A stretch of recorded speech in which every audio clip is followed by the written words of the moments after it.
क्या बात है भाई, अभी तो थके नहीं हैं, लेकिन आवाज क्यों नहीं आ रही है? जोर से जयकारा लगा के जयकारा करिएगा। बोलिए सदगुरु कबीर साहिब की।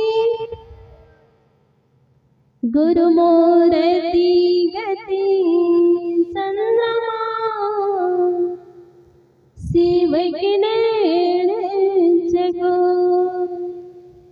अष्ट पहर निरखते रहो, गुरु मूर्ति की ओर, गुरु मूर्ति की ओर। परम पूज्य साहिब जी, मोद मंगलमय संत समाज, सत्संग प्रेमी बंधुओं, माता बहनों, मेरे लिए भी निर्देश हुआ है। निर्देश पालन हेतु कुछ ही समय आप सबके समक्ष उपस्थित हूँ।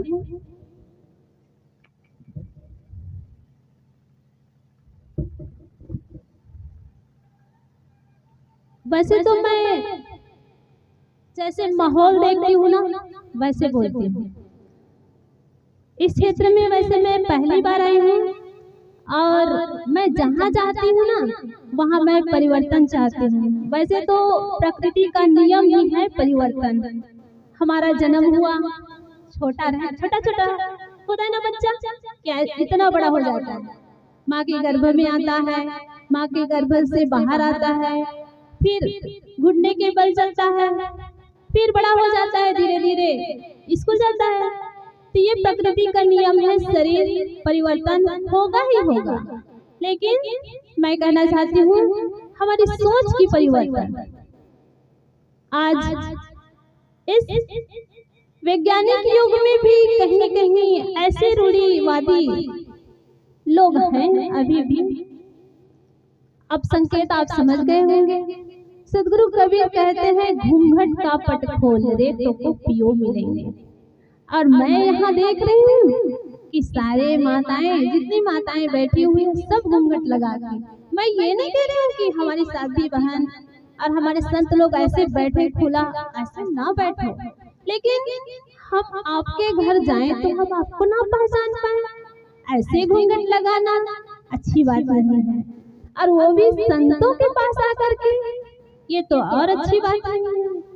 इस पर आप विचार करिएगा।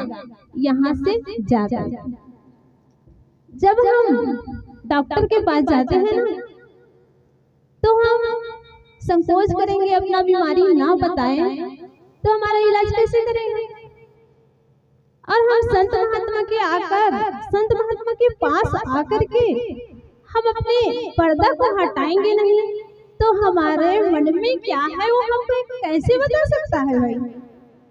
जब हम गुरुजनों के पास जाते हैं तो गुरुजन हमारे बस चेहरे से हमें पढ़ लेते हैं कि इसको क्या तकलीफ है, क्या चाहते हैं ये। तो इस पर आप सब विचार करिएगा। वैसे हमारे साहिब जी बहुत सुंदर विषय लेकर कही कर बनिया बले आपने छाड़ बिरानिया।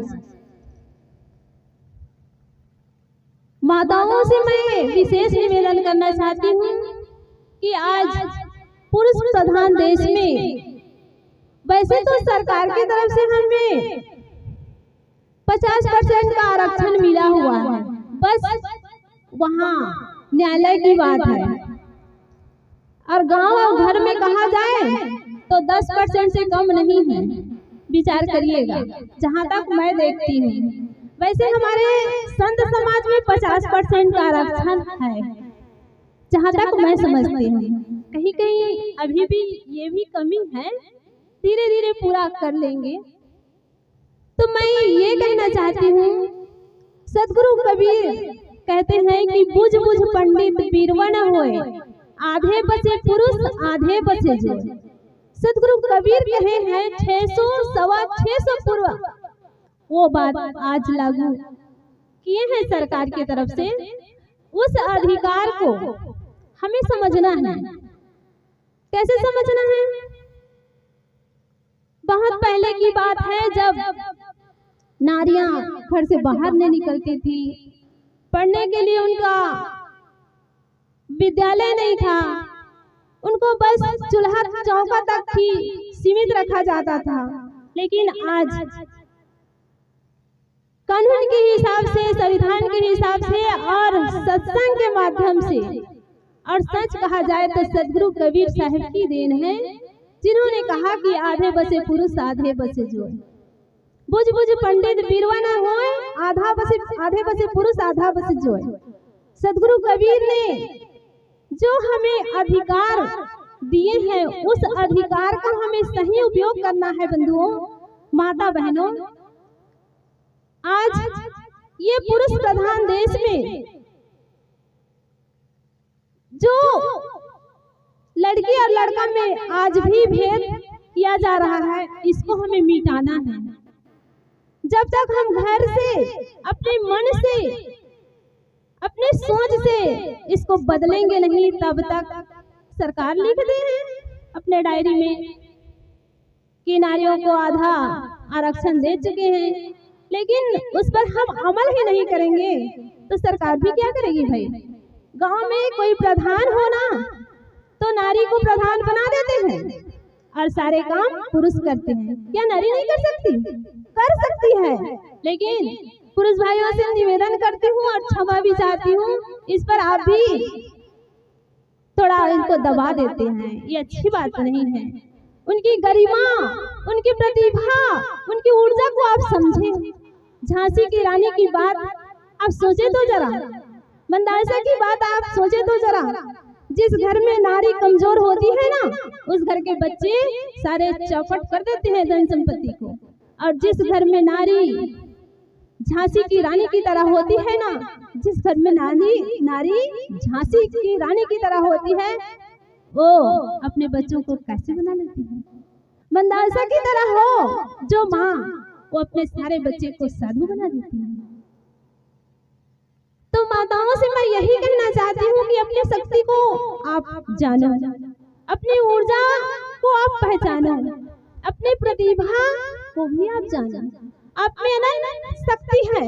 एक छोटा सा बीज होता है, उस बीज में कोई देखता है कि इसमें थोड़ा सा अंकुर आएगा, ये छोटा पौधा हो जाएगा, ये सोच है। लेकिन उस बीज में अनंत संभावना है। सबसे बड़ा वृक्ष क्या होता है? पीपल का और बर का, है ना। और उसका बीज कितना छोटा होता है, बहुत महीन होता है। वैसे आप में अनंत संभावना है। बच्चों को समझाने के लिए, संस्कारित बनाने के लिए, घर को संभालने के लिए, समाज को संभालने के लिए, परिवार को संभालने के लिए सारी संभावना है। और सारी संभावना रहते हुए हम सिर्फ घर तक सीमित रह जाएं, तो ये हमारी दुर्भाग्य की बात है, हमारे लिए दुर्भाग्य की बात है। तो माताओं से ही विशेष मैं निवेदन करती हूँ कि आप अपनी शक्ति को जाने। जब तक आप अपनी शक्ति को जानेंगे नहीं, तब तक बस अगर आप सरपंच बन गए हैं ना, तो दस्तखत ही कराएंगे आकर के। और ये बात अगर आप लोगों को लग रही हो कि साहब भी कैसे बोल रही है, तो मैं जो प्रैक्टिकल देखती हूँ और माहौल जो है वही बता रही हूँ। अपने जन्मभूमि की बात बताऊं, महिला सरपंच है, अभी अभी की बात है, बस 10-15 दिन की बात है। और एक महात्मा का एक काम आया, तो हमारे रचना साहब के पास फोन किए और कहे साहब आपके गांव की सरपंच है ना, उससे दस्तखत करवा देना और ये कागज मेरे पास भिजवा देना। तो हमारी रचना साहब फोन की सरपंच के पास, तो सरपंच तो फोन उठाई नहीं, उनके पति उठाए और कहे कि क्या बात है बताओ ऐसे करके। तो हमारी रचना साहब कही कि नहीं, मुझे सरपंच से बात करनी है, जो बात करनी है उन्हीं से कहूंगी। तो वो थोड़ा अजीब से बात किए और कहने लगे जो बात है मुझे तो बताओ, आपका काम हो जाएगा। तो कहे नहीं, मैं आपको नहीं बता सकती, मैं सरपंच को ही बताऊंगी। तो थोड़ा गुस्सा गए और गुस्सा कर कहे जो काम मैं कर सकता हूँ उसके लिए आप इतना परेशान क्यों हो रही हो? आ जाओ, क्या काम है? तो हम कहे कि नहीं, हम उन्हीं से बताएंगे। और फिर गए तो कहे कि भैया ये आपकी बात करने की तरीका ठीक नहीं रहा है, क्योंकि हम सरपंच से बात करना चाहते हैं और सरपंच से हमें काम है, और आप कह रहे हैं कि हमें बताओ हमें बताओ। तो ये सब बताने का मेरा उद्देश्य ये है कि जो काम एक स्त्री कर सकती है उनके लिए भी वंचित किया जाता है, ये अच्छी बात नहीं है। और इसमें सिर्फ पुरुषों का ही हाथ नहीं है, इसमें नारियों का ज्यादा हाथ है।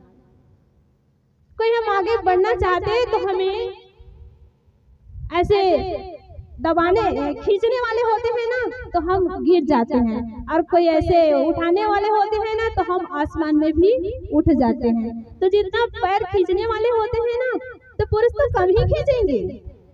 कोई महिला आगे बढ़ रही है ना तो सासू माँ ही खींचने लग जाती है। क्या कहती है? अरे ऐसे काम नहीं करना है, ये हमारे परिवार के, हमारे परंपरा के, हमारे जाति के, हमारे बिरादरी के खिलाफ है। कौन से कानून में लिखा है कि नारी के लिए ये खिलाफ है, ये खिलाफ है, ये नहीं करना चाहिए, वो नहीं करना चाहिए? कौन से शास्त्र में लिखा है? कहाँ के कानून में है? ये प्रश्न कोई बहू नहीं कर पाती है। तो मैं ये सब इसलिए बताना चाहती हूँ कि आप अपने शक्ति को पहचानें। पुरुष प्रधान देश इसलिए कहा गया है कि जो पुरुष में शक्ति है, क्षमता है, ऊर्जा है, प्रतिभा है, वो आप सब में है। आप सब उसके अधिकारी हैं, उसको आप पहचानें। जब तक आप पहचानेंगे नहीं तब तक दबे हुए रहेंगे। और वैसे संस्कार भी दिया जाता है, जैसे बच्ची जन्म ली, तू बच्ची है, तू बच्ची है, तू लड़की है, तो ये काम कर, लड़कों का काम ना कर, क्योंकि मानसिकता बनी हुई है। तो मैं यही कहना चाहती हूँ कि हम अपने सोच को बदलें। जब तक हम अपने सोच को बदलेंगे नहीं तब तक हम समाज को और घर को और राष्ट्र को बदल ही नहीं सकते। अगर सचमुच में हम अपने जीवन में सुख और शांति और माहौल अच्छा चाहते हैं तो अपनी सोच को बदलें। और जब तक हम सोच को बदलेंगे नहीं तब तक हम न जीवन में परिवर्तन ला सकते हैं न समाज में। मेरा समय पूरा हुआ, मैं अपने वाणी को विराम देती हूँ और पुनः एक बार सबको जयकारा लगाने की निवेदन करती हूँ। बोलिए सदगुरु कबीर साहिब की, संत समाज की, साहिब बंदगी।